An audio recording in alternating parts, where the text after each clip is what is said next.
This is how you create quality and excellence in a business. To me, this is the path to excellence. You don't have to agree with it, but I think it's really important. This is the PMP Industry Insider Podcast. Hello, and welcome out to another episode of the PMP Industry Insider Podcast, where we take a look at what is changing in the pest and lawn industries, and we take you to the front lines of those that are driving those changes. As always, I'm Donnie, Shelton, owner of Triangle Home Services, which has Triangle Pest as well as Triangle Lawn. And with me is the omnipotent, omniscient, and omnipresent Mr. Dan Gordon. Dan, would you like to say good afternoon? We're recording this in the afternoon. Introduce yourself, our topic, and our very special guest. So, it's Dan Gordon, PCO Bookkeepers, M&A specialists. We do brokerage in the pest and lawn space. We also do accounting, CFO services, taxes, things like that. And if you're interested, go visit us. It's PCObookkeepers.com. And our sponsors, our platinum sponsors, if that's such a thing. It is now. Right. So we have Coalmarch by WorkWave. If you're interested in marketing services, it's coalmarch.com. PestSure, if you're interested in insurance for the pest control industry, auto, GL, workers' comp, EPLI, and others, that's pestsure.com. If you're interested in all of the stuff that we talk about on this podcast and more, and comparing yourselves to others in your group, we have peer groups that are run by our friend and expert facilitator, David Billingsley. Just listen to episode 136 for more information on that.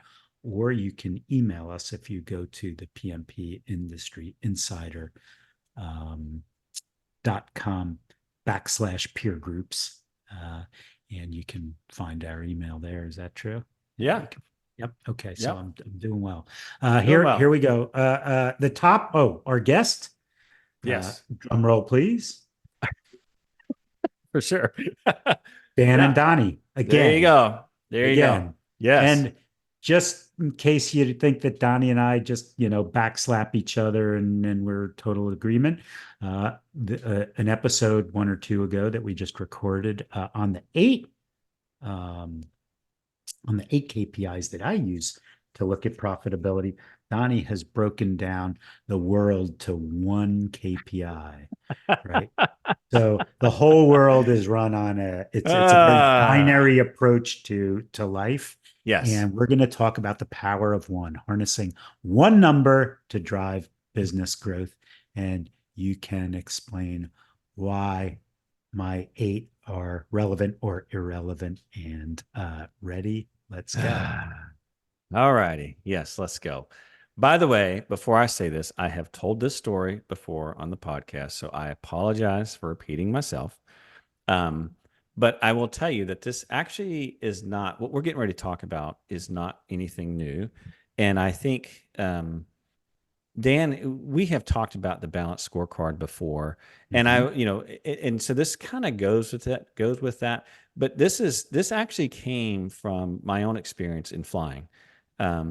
And I think I've told this story. I bought this box that goes on my airplane now, and it grades every approach that I do.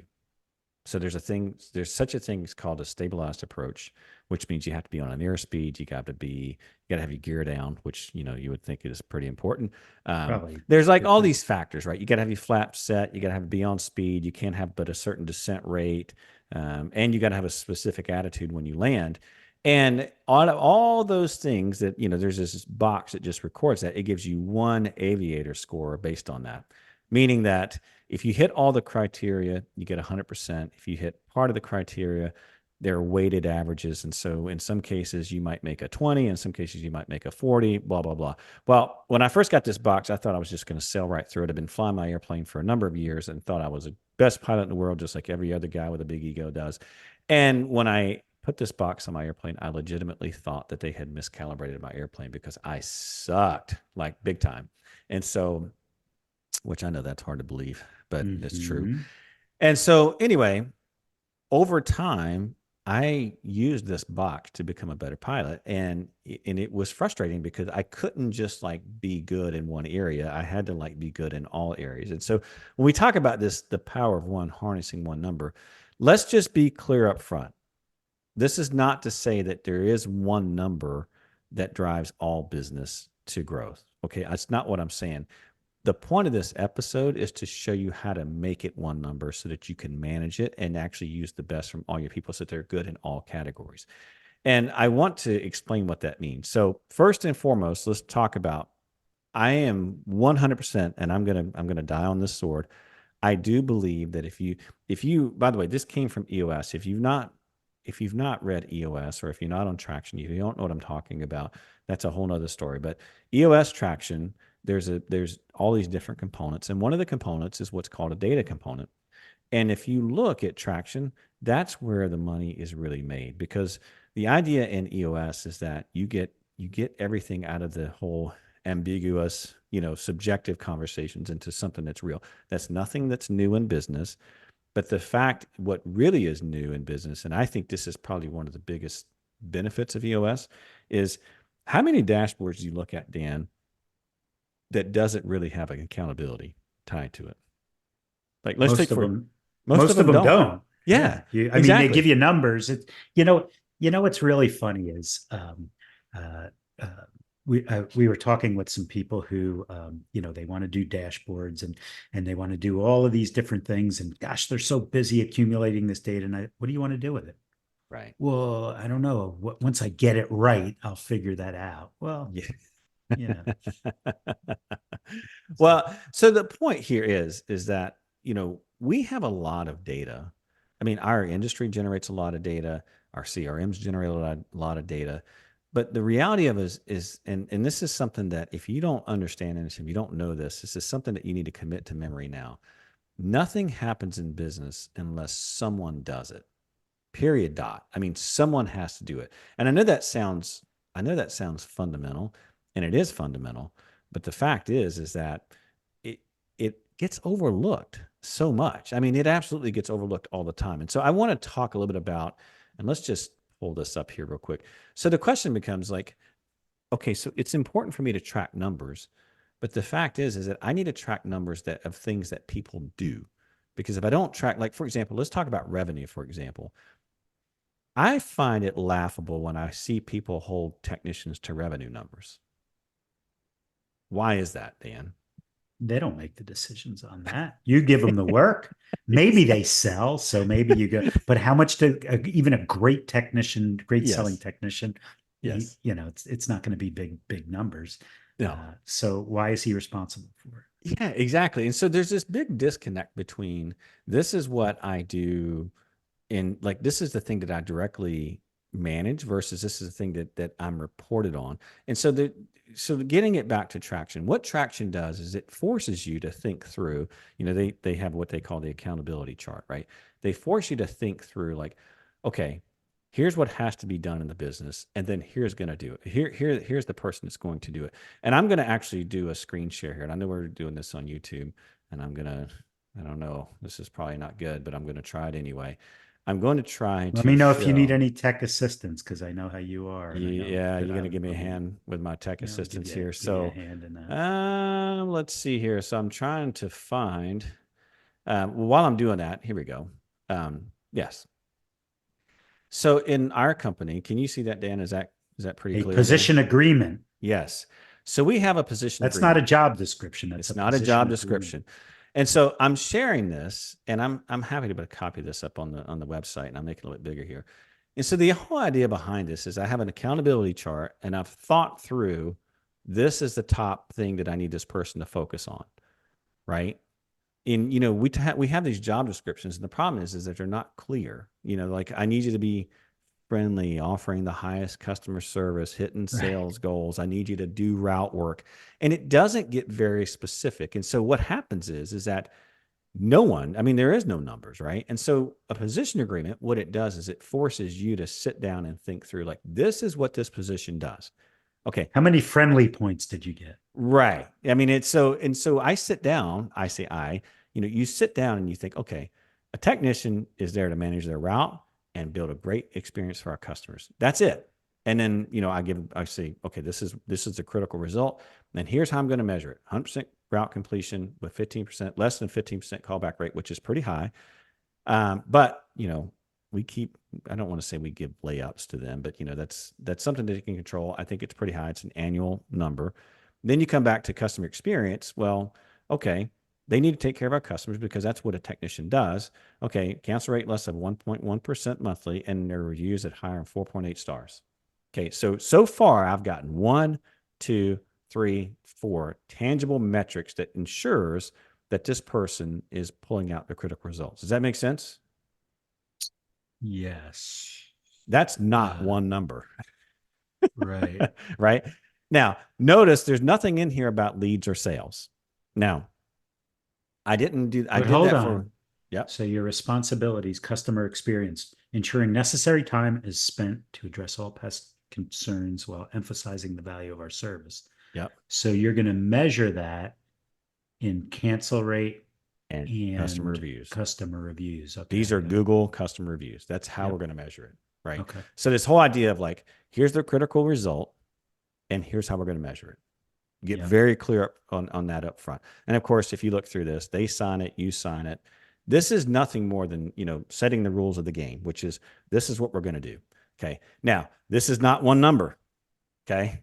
So the question becomes, how do you manage someone off one number?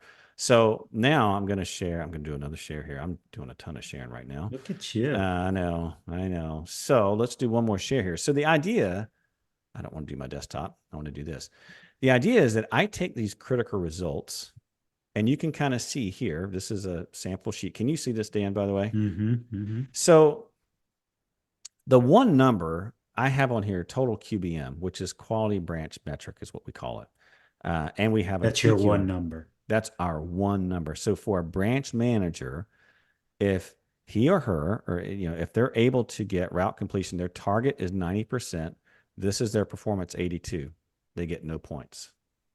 This is nothing more than as if you were at, say, is that a all or nothing? It's all or nothing. KPI? That's an all or nothing. There is this is not horseshoes, right? It's like you make the number or you don't make the number because you want to make it as clear as possible. But that 90.32, that's so in other words, I can have a cancel/skip rate of 9.68. No, that's to date. That means that as of 5/28, which is when we're recording this, you should have been all the way at least 90% past your route completed because you've got essentially 9% of the month left. Okay. Your performance to date is 82%. No points. But your total QBM is measured last day of the month? Nope. It's measured real time. It's measured every day. Every day. Every day. But is this for a point or? You're getting way too far. What does the guy get? What kind of a? Hang on. You're jumping way too far into details. You're being a big fact finder right now. We need to come back and explain what this scorecard is to the audience. You said that you're very low on the fact finding, so go ahead. So, all right. So the way this works, when we talk about one number, you can almost think of like when you're in high school or college, whatever your performance is. And they say, okay, well, if you do homework, well, that's 10%. And if you do quizzes, that's another 20%. But now your tests, right? Your tests are like, I don't know, 50% of your grade. That's all this is saying. So remember that when I showed you the position agreement, I said callback percent, I said cancel rate, I said Google review. Now there's tech sales in here, and I also said route completion. And so basically what we're doing here is that we're taking these critical result areas and we're weighting how valuable those things are to the business. So in this case, these are numbers that I made up. I say I made up. This is Donnie's weight. Hey, it's really important that you get your route done. That's 30 points, 30 out of 100. It's 30 possible points. And I care about your Google rating. That's another 30 points, meaning that if you miss on route completion or if you miss on Google reviews, it's going to hurt. Yeah, it's going to hurt. There's no way you're going to make over an 80%, right? Callback percentages, well, I don't want to ding them too much there because, there could be the case of where a customer really needs a callback and they're afraid to do it. So I don't want to encourage bad behavior. Cancel rate, that's a big one. Yeah, that's going to count for 20 points. And then tech sales, and again, another 10 points. And so all of these possible points add up to be 100.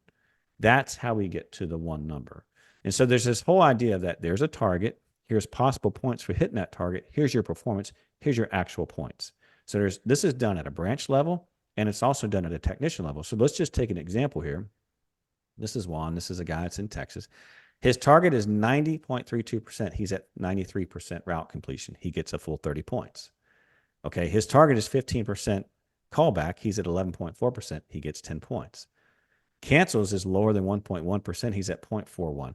He gets 20 points. Does that make sense how it's working so far? And then his Google rating, his target is 4.9. He gets 30 points. So if he makes that, he has all 5 stars. He gets 30 points. Same thing for sales. He's sold one. I tell people all I ask for a technician is just make one sale a month. That's it. That's all I care about. Just make one sale a month. And so you can see his tech quality metric is actually 100%. That's how you manage your business by one number, because now what this communicates to your technicians and to your branch manager is that, hey, at the end of the day, I have to keep my critical results tight. If I don't, then this one number, and that's why I said at the very beginning, I'm going to make a very bold statement that you can run your business off one number. This is how you create quality and excellence in a business, is you tie it all back to one number that people will have to hit in terms, but you need to make sure it's tied in with something that people can control and the critical result for that position. To me, this is the path to excellence. You don't have to agree with it, but I think it's really important. And we have this for each one of our branches. Here's one. I mean, we've got a few folks that we don't have anyone at 100% in this branch. And then we get over to this branch. I've got one that's sitting at 100%. Everyone else is, coming in at 70. Now it's the end of the month. I got one at 80. It's not green. 80%. I consider that, here to play. The other part I would say is that we're recording this episode on Monday, so not everything is posted out from the weekend. So I imagine a lot of these ones where you see routes like they're behind, once all the work orders get posted, those are going to come back in. And so long story short, we have it for lawn care and we also have it for pest control. The idea here is that, again, you're trying to get your business and you're trying to communicate clearly, this is what's important for the branch. This is what's important for your position. And then taking it back to in this case, a quality technician metric or a branch, a quality branch metric. So does this make sense? I know I'm doing a lot of talking here, but no, it makes a lot of sense. But what on the 17th of the month, what am I shooting for? Yeah. So there's formulas that sit on the back end of this. And so I don't know if you can see this formula, but all it does is it just takes the total days. It takes today and divides it by the total day of the month. And so that target changes as the date changes. Same thing for sales, right? I don't expect the branch to have all their sales done on the first day of the month. And so these targets change as we progress throughout the month, which, by the way, I'm showing everyone this spreadsheet. This is not very difficult to build. These are not complicated formulas, not at all. And so I'm not going to offer up services to do this, but I will tell you, ChatGPT can walk you through exactly how to do all this. Right. but point I'm making, and the whole point of this episode is really to hit home this idea that, the way to run your business, well, first of all, it's extremely effective and efficient to run your business off one number, but to do it off the right number is to clearly define your critical results first, establish what metrics you're going to use to measure those critical results, and then throw it on, I think, Dan has called it the balanced scorecard. I know there's a few things out there. It doesn't really matter, but bring it down to one number where people have to manage those numbers and take it to one where they know. I mean, again, you think about it in college or high school, you don't come out with 6 different grades. You have a grade. This is how I did in the course. Simple as that. And what we're doing right here is no different than what you saw in high school or college or whatever. We're just taking those critical results that we've thought about and we're sure it works, and we're pulling it down to one number. And that way, you have a critical number that you can communicate clearly to branch managers, as clearly to your technicians, really anyone in your organization. This is how well you're doing in your position. And what I love about it is that once you put it in, people start managing themselves. They, you know what I mean? They want to get to the number. So are you rewarding it, or is it positive reinforcement or negative? You don't do this, you get fired, or if you do this, you get that is 100% a great point. We use this as a way of focus, right? So when a branch manager sits down and looks at his or her branch, it's clear to them where I need to focus. Oh, I need to focus on route completion. Oh, I need to focus on sales. Oh, I need to focus on our Google reviews or whatever. It's at the end of the day, I think anyone who uses Sphere to manage is really not a very good manager at all. Right. You're using these things to be like, hey, you're down in this area. What can we do to help you? And so it's a way of clearly getting everyone focusing on the right things, both the manager and the technician. And again, I'm using the field ops one because it's the easiest one, but you this can is do based this on a position agreement. So we just looked at the technician. We looked at a branch manager's position agreement, but we looked at the technicians. No, we looked at a technician's. We looked at a technician's position agreement, but that spreadsheet I showed you has each technician, and then it shows the branch. Because at the end of the day, what's a branch manager there to do? To help the technicians get there. Coach right. It, so exactly. He's got exactly. the playbook. Yeah. So basically, the manager is nothing more than an aggregation of all of his or her technicians. And so, so the point here is that you want to be able to pull everything back to a single number. And then once you're able to do that, what it forces is now people can't cherry pick. They can't cherry pick what they consider to be the most important part of the job. So if you have 5 metrics that really are the critical results of that, you can't ignore one of them. Now, and the other thing I like about it is it gives you the flexibility to decide, here are things that will sink you. Like if you don't get your route done, well, that's 40% of your grade. You'll never be, passing, so to speak. And so there's, and you can look, there's nothing there. Yeah, there's nothing there that says that you have to keep that static, right? You can always swap up like what percentages you focus on each month. And the other thing that I like to do is I like to give people wins early. And then I like to change that number. Like we're at 1.1% cancel rate right now. We will not be at that next year. Next year will be 1%, right? And the year after that, until we kind of get to where I feel like, well, there's really no more meat left on that bone.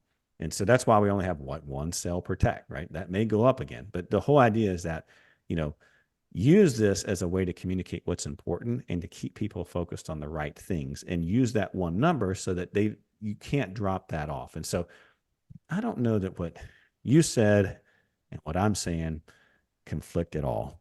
I am just you have many numbers that lead it, that are weighted average into one number. Exactly. That's all. That's exactly right. That's exactly right. So very interesting. Okay.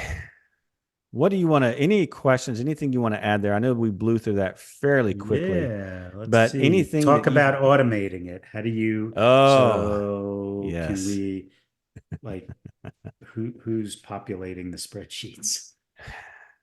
I am almost I'm a little not embarrassed. Okay, so I'll say this. The way ours work is that we're actually using Google BigQuery, but you don't have to do that. Okay. You can have managers update these spreadsheets. Ours are fully automated. I wrote some code that pulls it from Report Writer to BigQuery, and then BigQuery into these spreadsheets. And there's this whole system that runs hourly, and it's pretty freaking cool. You don't need to go to that level. Okay. You can have managers, input the data from reports that they generate. Managers or administrative people. However, doesn't really matter, right? Doesn't really matter. Ours are a little sophisticated, but you don't have to do that. Okay. So the way ours work is it's Report Writer sends to an email address, the program picks it up, pushes it to BigQuery, and then BigQuery it goes, and you have data connectors through Google Sheets, and all that stuff just gets generated every hour. Now, so that's for PestPack. What if you have field routes? Or I have no idea. Right. I really don't know. I don't know a whole lot about that CRM. Would you like to switch CRMs and see? No, I am done. I've told everyone, obviously if you listen to the podcast, I've been on tour with CRMs, and we are off the tour. We're off the tour now. We've been kicked off. We're no longer, we no longer on. But what I will tell you is you don't need to be sophisticated. And in fact, I would say you can just pull these numbers right off of your reports, and just put them in and memorize the reports, and you can do that in field routes or PestPack, or even Real Green or Real what's Green, the other one? The others.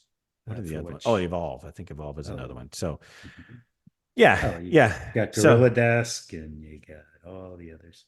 Again, the concept is the same, right? It's no different. The concept is that I decide what's critical. I decide how I'm going to measure it. I weight what those metrics are going to be. I measure it, and then I communicate it, and I bring it down to one score. It really is that simple. And I say it's simple. It's simple, but simple doesn't mean easy. It's like losing weight, Mhm. right? I mean, it's, sometimes simple means, well, it's going to be a little bit of work, but once you get You it can there, it's describe it any way you want. It's executing. right. So, and all you're doing is pulling numbers out of your CRM, putting them into a spreadsheet that has some formulas, and they're not very sophisticated formulas at all, Nope. to create the one number, the weighted average number. Exactly right. And you might have a technician who's really good at doing work, but who stinks at sales.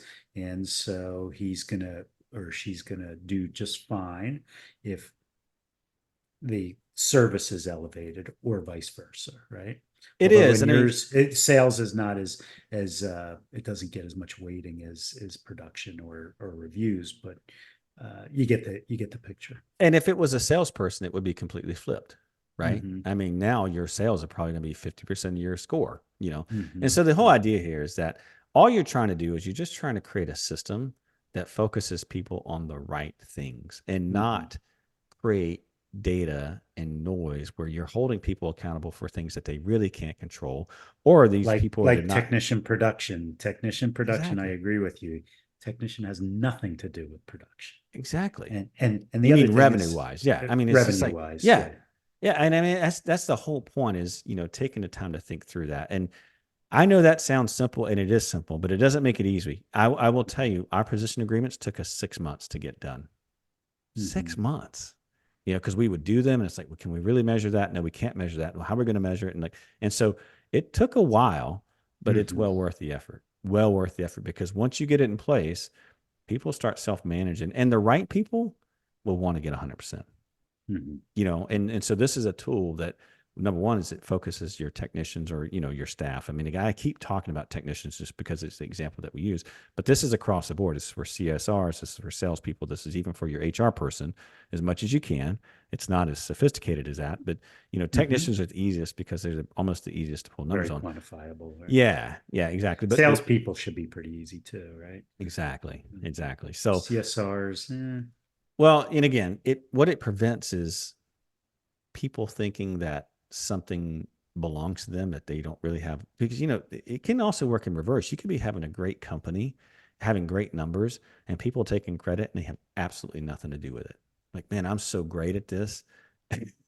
And you're The laughing reason because I'm it's, smiling, because the balanced scorecard, we've had to go back and yeah, rethink it several times, because you know you're telling this person that they're kicking butt, and then their review comes up, and you just know that they're not they're kicking not. butt. Yeah, exactly. Yeah, exactly. I said simple doesn't make it easy, but it is absolutely well worth it. So, Mhm. all righty, Dan, is that enough for now? Figures That's that. enough for now. All I've had right. enough. Just a reminder, all the resources and topics that we talked about today will be available on the podcast website. Just take a look at pmpindustryinsider.com. Just take a look under show notes. And if you're listening to this, I would highly recommend that you watch the YouTube version, because you can kind of see some of You the can numbers take a that we're look at his doing. position agreements that took him six months to. Yeah, you can look at the position agreements. You can look at the scorecard. You can make fun of me. And then when you see me at a conference or something, just, tell me how dumb I am, Hey, which is, geek. yeah, Hey. I'll be hanging out with the industry icon, Dan Gordon. Yes. Yeah. No, Yes, you're yes. the industry icon. All right. So if you enjoyed this episode or any of the episodes, we do appreciate any positive reviews that you can give us. And we ask that you pass all complaints and just general complaining in general out to Mr. Dan Gordon. With that, we'll sign off. We'll see y'all next time. Take care now. Bye bye now. Bye bye.